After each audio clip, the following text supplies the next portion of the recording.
आज एक प्रभु यीशु मसीह के नाम में जय मसीह की। मैं सारा आगे से और आज ही का यीशु के नाम में जय मसीह की कहना चाहती हूँ।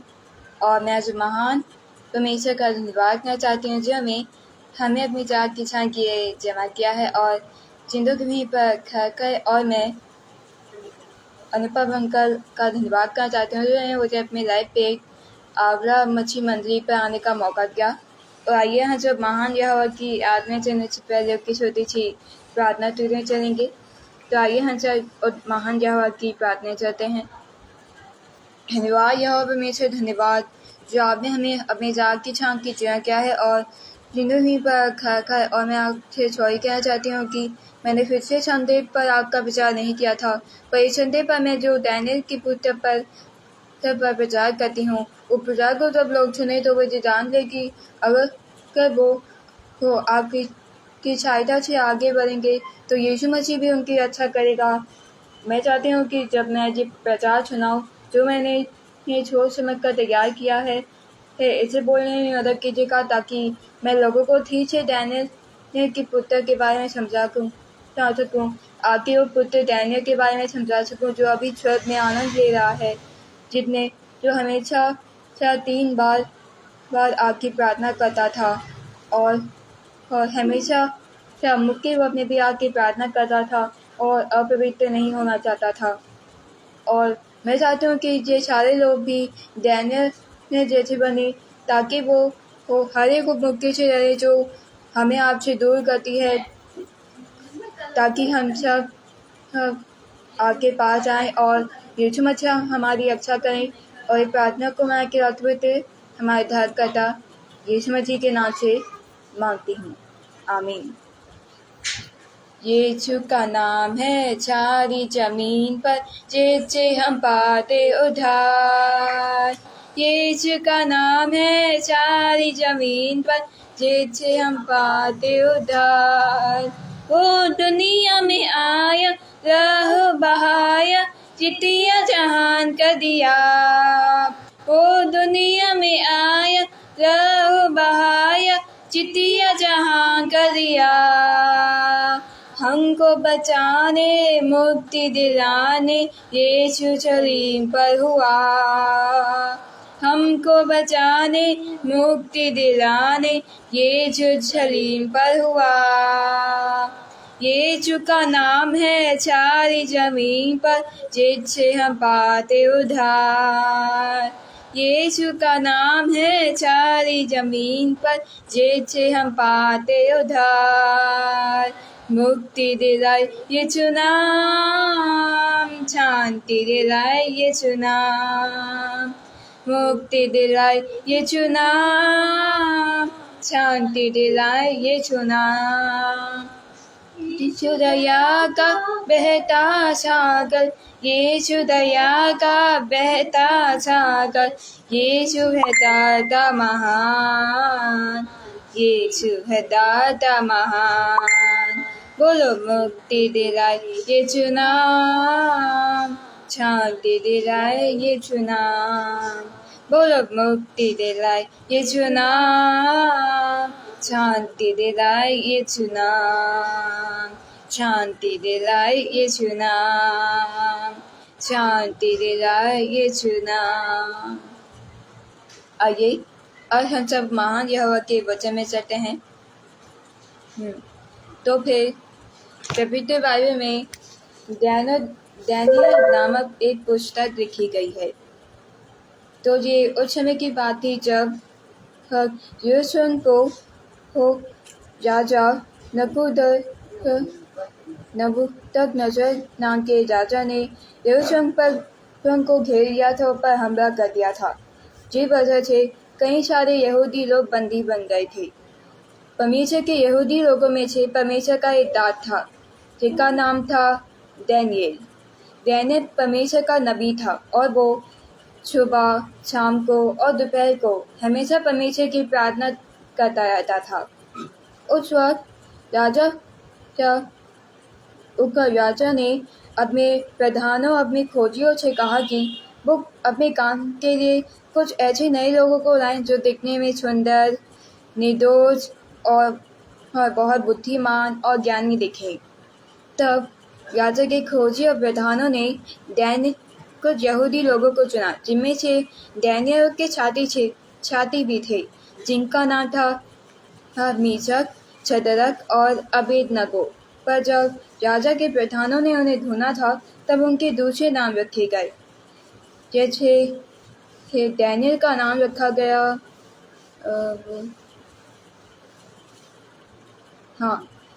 डैनियल ने का उस वक्त उन्होंने डैनियल की छातियों का नाम अलग रख दिया था, जैसे कि शद्रक का, जैसे कि हनन्याह का शद्रक, मिशाएल का मेशक और अजर्याह का नाम अबेदनगो को रखा। और डैनियल का नाम उन्होंने रखा हनन्याह। उस वक्त राजा ने ये ऐलान किया था कि के प्रधानों और खोजियों ने जिन लोगों को के काम के चुना है, वो लोग राजा के साथ बैठकर उनके मेज पर रखा खाना उनके राजा के साथ बैठकर खा सकते हैं। पर डैनियल बात से खुद नहीं था और वो इस बात को नहीं मानना चाहता था।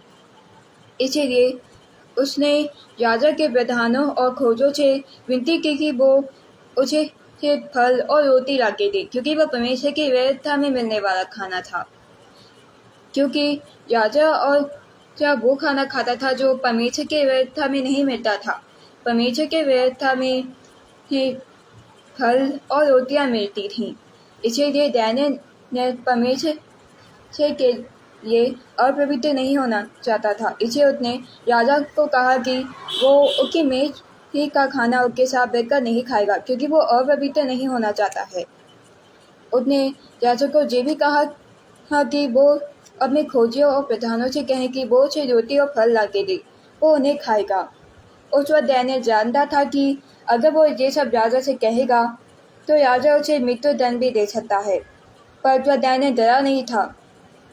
उसने अपने परमेश्वर के लिए ही वो बात बोली थी, क्योंकि वो अपवित्र नहीं होना चाहता था।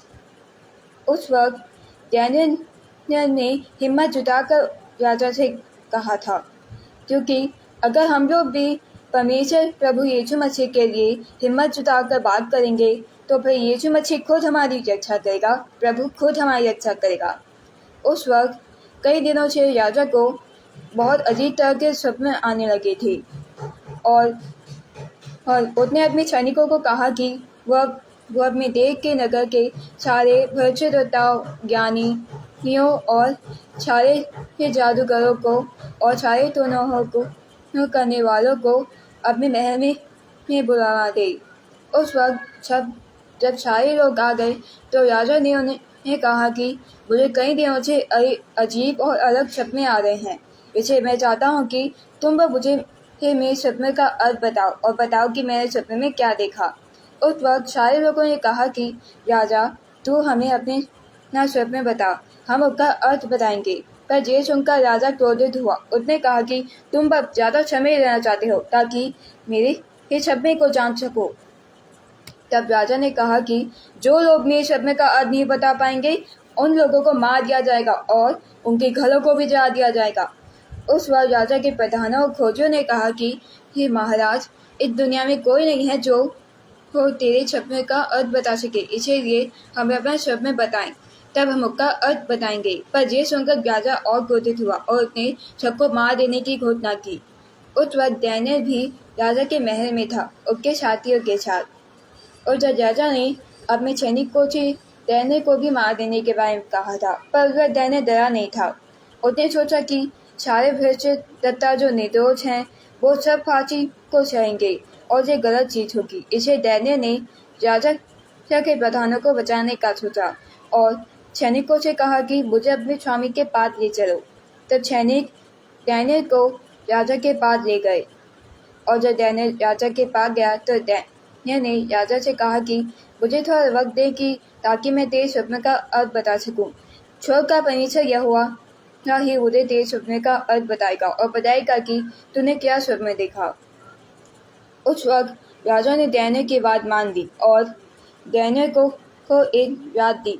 और बाद डैनियल ने अपनी छातियों के साथ उस रात पूरी रात बैठकर परमेश्वर की प्रार्थना की और कहता रहा कि हे स्वर्ग के महान परमेश्वर यहोवा, हे सर्वशक्तिमान परमेश्वर के यहोवा, हे प्रभुओं के प्रभु और राजाओं के राजा परमेश्वर यहोवा, आज हमें ये मदद कीजिए। उस वक्त जब सुबह हुई तो फिर डैनियल और उसके साथियों को सैनिक राजा के पास ले गए और डैनियल ने राजा का स्वप्न का अर्थ बताया और कहा कि हे राजा, जब तू देख रहा था तब एक बड़ी मूर्ति दिखी बड़ी, और वह मूर्ति जो तेरे सामने खड़ी थी वह लंबी चौड़ी थी। उसकी चमक अनुपम थी और उसका रूप भयंकर था। उस मूर्ति का सिर तो चौके छोने का था, उसकी छाती और भुजाएं चांदी की और उसका पेट जागे और पीतल के बने हुए थे। उसकी टांगें लोहे की और उसके पाँव कुछ तो लोहे के बने थे और कुछ मिट्टी के बने थे। फिर देखते देखते तूने क्या देखा कि एक पत्थर ने बिना किसी के खोदे आप उखड़कर उस मूर्ति के पाँव पर रखकर जो लोहे और मिट्टी के थे उनको चूर चूर कर डाला। तब लोहा, मिट्टी, पीतल, चांदी और सोना भी सब चूर चूर हो गई और धूकार में खलिहानों के भूजे के समान हवा से ऐसे उड़ गए कि उनका कहीं पता न रहा। और वह पत्थर जो मूर्ति पर लगा था वह बड़ा पहाड़ बनकर सारी पृथ्वी में फैल गया। और फिर डैनियल ने कहा कि जरा याद कर, तूने जो सपने में जो मूर्ति देखी वो मूर्ति दृश्य में तू ही है। परमेश्वर ने तुझे वो सपना इसे बताया ताकि वो तुझे बता सके कि अंत के दिनों में और शुरुआत के दिनों में क्या होने वाला है। तब डैनियल ने बताया कि यहोवा तेरे ये देह को खत्म करेगा और एक नए देह को बनाएगा। पहला जैसे पाँव की उंगलियां कुछ तो लोहे की थी और कुछ मिट्टी की थी। इसका अर्थ यह है कि वह राज्य कुछ तो दृढ़ और कुछ निर्बल होगा। तूने जो लोहे को कुम्हार की मिट्टी में के संग मिला हुआ देखा, इसका अर्थ यह है कि उस राज्य के लोग एक दूसरे मनुष्यों से मिले जुले तो रहेंगे, परंतु जैसे लोहा मिट्टी के साथ मेल नहीं खाता वैसे ही वे भी ना बने रहेंगे। तब राजा ने डैनियल को कहा कि डैनियल, तुम परमेश्वर के सच्चे विश्वासी नबी हो। उस वक्त डैनियल राजा का मन प्रसन्न हो गया था। और डैनियल राजा की बात कैसे बता पाया था? क्योंकि स्वर्ग के यहोवा परमेश्वर ने उसका साथ दिया था। उसने प्रार्थना के बाद डैनियल को बताया था कि राजा ने क्या स्वप्न देखा और उसका अर्थ क्या है। उस वक्त डैनियल राजा का बहुत मन प्रसन्न हो गया था। ये देखकर राजा के प्रधानों और खोजियों को बिल्कुल अच्छा नहीं लग रहा था और उन्हें डैनियल से जलस हो रही थी। उस वक्त उन्होंने डैनियल को मार देने की योजना बनाई और राजा से एक नया नियम कराया कि जो कोई इंसान भी पूरे 3 दिनों तक राजा के अलावा अगर किसी भी देवी या देवते या किसी भी स्वर्ग के परमेश्वर की प्रार्थना करेगा तो उसे शेरों की मार में फेंक दिया जाएगा। डैनियल को भी ये बात पता चली, पर वो डरा नहीं। उसने फिर भी प्रार्थना की और वो डरा नहीं। वो हमेशा परमेश्वर की प्रार्थना करता रहा। ये देखकर सैनिकों ने उसे आसानी से पकड़ लिया।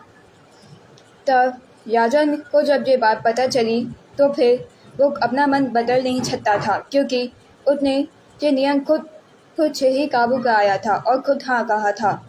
इसीलिए डैनियल को शेरों की मार में फेंक दिया गया। 6 बुराए, पर डैनियल फिर भी प्रार्थना करने को बैठा रहा और परमेश्वर से प्रार्थना करी। तब परमेश्वर ने ऊपर दया की और अपने स्वर्गदूत को अपने बेटे को बचाने के लिए वहां पर भेजा ताकि स्वर्गदूत डैनियल को सुरक्षित रख सके। तब प्रभु ने शेरों का मुंह बंद करा दिया, जिससे शेर फालतू हो गए। तब अगले दिन जब राजा ने शेरों की मांग का पत्थर हटा के देखा तो उसने देखा कि डैनियल अभी भी जिंदा था। ये देखकर राजा बहुत खुश हुआ और उसने डैनियल को बाहर निकाला और जिन लोगों ने जो नियम काबू कराया था और वो भी डैनियल को मारने के लिए उन लोगों को शेर की मार में फेंक दिया गया। शेर झट से उन्हें खा गए। उस वक्त राजा ने सारे लोगों से कहा कि वो सारे लोग को डैनियल के प्रभु परमेश्वर की आराधना और स्तुति करें।